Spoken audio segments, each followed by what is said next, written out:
Biz sizi çok seviyoruz. Biz Türkiye'yi çok seviyoruz.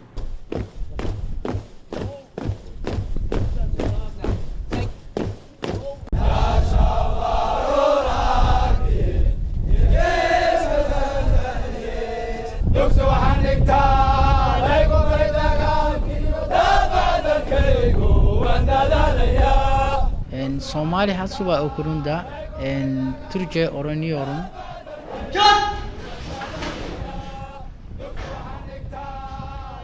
15 Rahman Muhammed Osman birinci kısım 17 harbiyle vuruş ve önümüzde hazır komutanım. Teşekkür ederim. Sağ ol.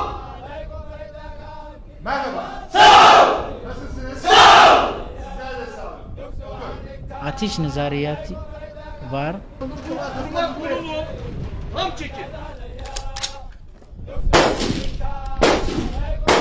Komutanlarla beraber sabah sporu yapıyoruz.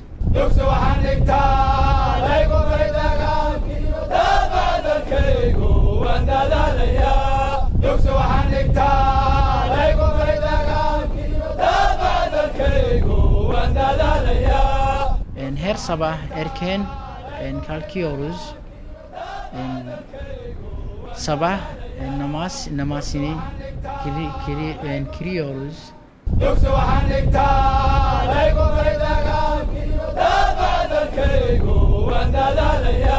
Somali Harbi Okulu'nda Somali ordusu için subay yatıyor. Somali Harbi Okulu büyük ve güzel bir okul. Burada mezun olacak ve çok iyi subay olacağız. Ve çok iyi subay olacağız. Somali ordusu bizim güçlü olacak.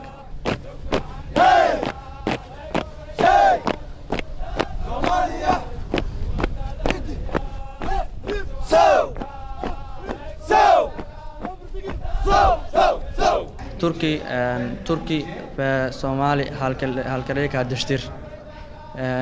Çünkü insanlar, Müslüman insanlar sadece kardeştir. Sadece kardeştir. Türkiye ikimizde rengi farklı aynı ama yüreği aynı. Allah'a emanet olsun.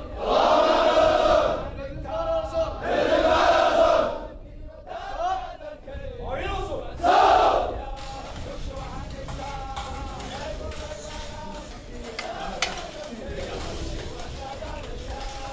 500 yıl önce Somali zor durumdu.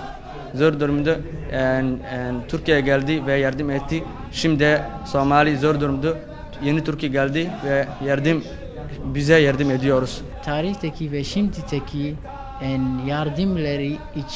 yardımları için Türkiye milletine ve Türkiye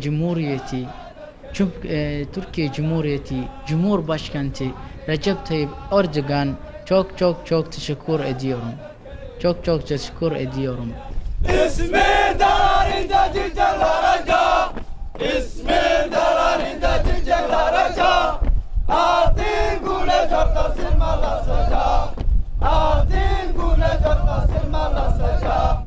Burada tabii mevcut anlaşmalar çerçevesinde esas görevimiz Somali Silahlı Kuvvetleri'nin yeniden teşkilatlanması, eğitim ve diğer ihtiyaç duyduğu desteklerin sağlanmasıdır. Bu yönde çalışmalarımıza devam ediyoruz.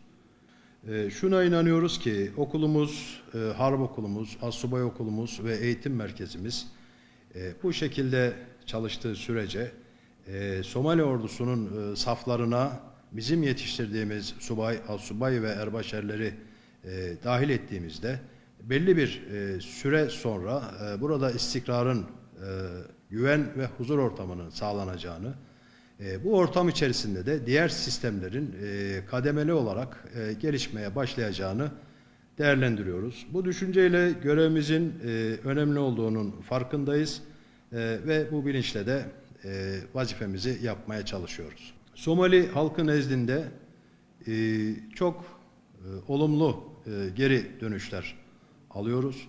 Buradaki öğrencilerimiz burada olmaktan çok mutlular. canla başla şevkle eğitimlerine devam ediyorlar. Bunu görmekten de son derece mesuduz. Yoksa hanekta, lego